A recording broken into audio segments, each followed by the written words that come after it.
একটা মানুষ মানসিকভাবে ভালো থাকার জন্য এই তিনটে বিষয়ের উপরে খেয়াল রাখা উচিত। বিষয় তিনটা হচ্ছে, যার কাছে আপনার চোখের জলের কোনো গুরুত্ব নেই, কোনো মূল্য নেই, তার কাছে অযথা কান্না করতে যাবেন না, তাহলে আপনি ভালো থাকবেন।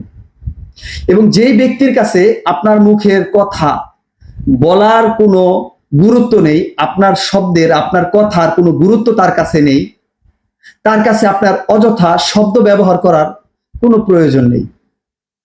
এবং যেই লোকের কাছে আপনার সময়ের মূল্য নেই, আপনার অপেক্ষা তার কাছে কোনো মূল্য নেই, যে আপনার সময়ের কদর করে না, সেই লোকের কাছে আপনি অযথা সময় ব্যয় করে বসে থাকা, তার জন্য অপেক্ষা করা, এটার কোনো মানে হয় না।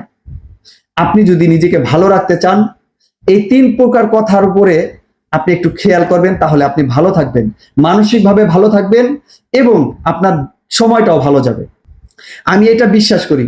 আপনার মতামত কমেন্ট করতে ভুলবেন না। ভিডিওটা ভালো লাগলে বন্ধুদের সাথে শেয়ার করুন।